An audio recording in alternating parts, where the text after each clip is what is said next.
பிடிச்சிருந்தா லைக் பண்ணிட்டு சப்ஸ்கிரைப் பண்ணிக்கோங்க. நம்ம சேனல்ல பேசிக் டு அட்வான்ஸ் லெவல்ல ஆரி ஒர்க் கிளாஸஸ் எடுத்துட்டு இருக்கோம். நிறைய ஸ்டிச்சஸ் பேசிக் ஸ்டிச்சஸ் நான் ஆல்ரெடி கிளாஸஸ்ல நிறைய எடுத்துட்டு இருக்கேன். அதுக்கு முன்னாடி வீடியோஸ்ல போய் பாருங்க. இப்போ நம்ம பார்க்க போகிறது 5 பேசிக் ஸ்டிச்சஸ் நம்ம பார்க்கலாம்.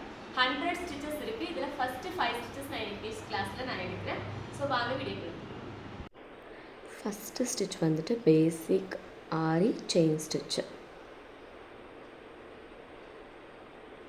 Second basic aari knot stitch. third silk threadல chain stitch. fourth one inner stitch and double chain stitch. fifth one back chain stitch.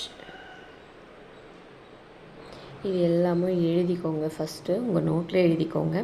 எழுதிட்டு கிளாத்லேயும் எழுதிட்டு அப்புறம் நீங்கள் போடுங்க. ஃபஸ்ட்டு பேசிக் ஆரி செயின் ஸ்டிச் எப்படி பண்ணுறதுன்னு பார்க்கலாம். இதுக்கு வந்துட்டு நான் ஆல்ரெடி சொல்லியிருக்கேன் இல்லையா, நார்மல் த்ரெட்டில் வந்து நம்ம ப்ராக்டிஸ் பண்ண சொல்லி அதே மாதிரி டபுள் த்ரெட்டில் நாட் போட்டு எடுத்துக்கோங்க. அது வந்துட்டு நீங்கள் நார்மல் நீடில் ஸ்விங் த்ரெட்டில் நீங்கள் போட்டிங்கள அது வந்துட்டு நீங்கள் பண்ணுறது தான் ஃபஸ்ட்டு த்ரெட்டு. இது நான் சில்க் த்ரெட்லேயே நான் போட்டுட்ருக்கேன். நீங்கள் வந்து எதில் வேணால் போடுங்க. பேசிக் ஆரி செயின் ஸ்டிச் இது வந்துட்டு ஜரி த்ரெட்டில், நார்மல் ஸ்விங் த்ரெட்டில், அப்புறம் சில்க் த்ரெட்டில், இதில் மூணுத்துலையுமே நீங்கள் போடுறது தான். நான் ஆல்ரெடி போட்டிருக்கோம் இல்லையா நிறைய கிளாஸ், இதுக்கு முன்னாடி கிளாஸில் வந்துட்டு நம்ம போட்டோம் இல்லையா, அதுதான். ஸோ அதுதான் நீங்கள் இதுலேயும் போட்டு பார்ப்பீங்க. ஸோ இது மாதிரி போடுங்க நார்மல் செயின் ஸ்டிச்சு. இதுக்கு முன்னாடி வீடியோ நீங்கள் பார்க்கலைன்னா மேலே 3 டாட் ஐக்கான் கிளிக் வரும். அதை கிளிக் பண்ணி பார்த்தீங்கன்னா இதுக்கு முன்னாடி வீடியோஸ் வந்துட்டு உங்களுக்கு ஷோ ஆகும்.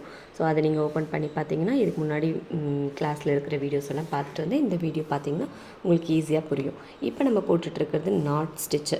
நாட் வந்துட்டு இந்த மாதிரி ஒவ்வொரு நாட்டும் தனித்தனியாக போட்டு பாருங்கள், உங்களுக்கு அப்போ கிளியராகவே புரியும். நம்ம நிறைய ஸ்டிச்சஸ் வந்துட்டு போட்டாலும் அதில் நாட் ரொம்ப இம்பார்ட்டண்ட் இல்லையா. ஸோ நாட் ரொம்ப கிளியராக நின்னா தான் செயின் வந்து ஈஸியாக ரிமூவ் ஆகிடும். ஸோ நாட் நல்லா ப்ராக்டிஸ் பண்ணிக்கோங்க. அதுக்கப்புறம் சில்க் த்ரெட்டில் செயின் ஸ்டிச்சஸ், அதுவுமே வந்து நார்மல் செயின் ஸ்டிச்சஸ் தானே இதில் போடுறேன். ஸோ இதெல்லாம் நேம் பேஸ் பண்ணி நம்ம போடுறதுனால நான் அகெயின் ரிப்பீட்டடாக நான் போட்டுட்ருக்கேன். வேறு ஒன்றும் இல்லை. இதுக்கு முன்னாடி கொடுத்தது எல்லாமும் நான் ப்ராக்டிஸு. இப்போ நான் போட்டுட்ருக்கிறது 100 ஸ்டிச்சில் இருக்கிற ஃபஸ்ட்டு 5 ஸ்டிச்சஸ். நெக்ஸ்ட்டு 5 ஸ்டிச்சஸ் வந்துட்டு இதே மாதிரி தான் இருக்கும். பேசிக் செயின் ஸ்டிச்சஸ் தான் அதுவுமே இருக்கும். ஸோ பேசிக்ஸ் 20 ஸ்டிச்சஸ்க்கு அப்புறம் கொஞ்சம் அட்வான்ஸ்டாக இருக்கும். அதுக்கப்புறம் இன்னும் அட்வான்ஸ் ஆகிட்டே போயிட்டே இருக்கும். ஸோ எல்லா ஸ்டிச்சஸும் நீங்கள் போட்டு ஒரு கிளாத்தில் பர்ஃபெக்டாக வைங்க. அப்போ தான் உங்களுக்கு வந்து ஃப்யூச்சருக்கு யூஸ் ஆகும். இன்னர் ஸ்டிச் வந்துட்டு ஃபஸ்ட்டு ஒரு செயின் ஸ்டிச்சஸ் ஃபுல்லாக போட்டுட்டு அதுக்கப்புறம் இன்னர் பேஸ் பண்ணி நடுவில் அதாவது ஸ்டிச்சஸ்க்கு நடுவில் நான் போட்டுட்ருக்கேன். அந்த மாதிரி நீங்கள் போட்டுகிட்டே வந்து கம்ப்ளீட் பண்ணுறது இன்னர் செயின் ஸ்டிச், அதாவது அது டபுள் செயின் ஸ்டிச்சஸ்னு சொல்லலாம். ஸோ ஸ்டிச்சஸ்க்கு மேலே ஒரு லேயர் ஸ்டிச்சஸ் வரும். அதனால தான் நான் டபுள் கலரில் போட்டு காமிச்சிருக்கேன். ஸோ உங்களுக்கு நல்லா விசிபிள் ஆகும்னு நினைக்கிறேன். அதுக்கப்புறம் பேக் செயின் ஸ்டிச்சஸ் எப்படி பண்ணணுன்னு பாருங்கள்.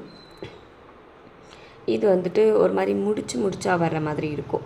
ஸோ அது வந்து பார்க்க ரொம்பவே நல்லாயிருக்கும். பேக் செயின் ஸ்டிச்சு இதே மாதிரி தான். லூப் செயின் ஸ்டிச்சஸ் அடுத்த ஸ்டிச்சஸ் வரப்போகுது. ஸோ அதுவுமே இதே மாதிரி தான் இருக்க போகுது. ஃபஸ்ட்டு ஒரு ஸ்டிச் போட்டுட்டு ஒரு லாக் ஸ்டிச் போட்டு அதுக்கப்புறம் பேக்கில் வந்து ஒரு ஸ்மால் ஸ்டிச்சஸ் போட்டுட்டு நான் அடுத்த ஸ்டிச்சு மூவ் ஆகிறேன். உங்களுக்கு புரியுதுன்னு நினைக்கிறேன். ஃபஸ்ட்டு ஒரு லாங் ஸ்டிச் எடுக்கிறேன், அப்புறம் லாக் ஸ்டிச்சு சின்ன குட்டி லாக் ஸ்டிச் எடுத்துகிட்டு அதுக்கப்புறம் பேக்கில் லாக் ஸ்டிச் எடுத்து அப்புறம் நான் வந்து போடுறேன். ஸோ லாக் ஸ்டிச்சுன்னு நான் சொல்கிறது வந்து குட்டி ஸ்டிச்சஸை தான் நான் லாக் ஸ்டிச்சுன்னு சொல்கிறேன். நாட் ஸ்டிச்சு இல்லை, லாக் ஸ்டிச்சு. ஸோ இதை நீங்கள் புரிஞ்சுக்கோங்க.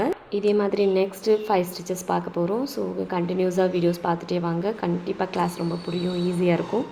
தேங்க்ஸ் ஃபார் வாட்சிங்.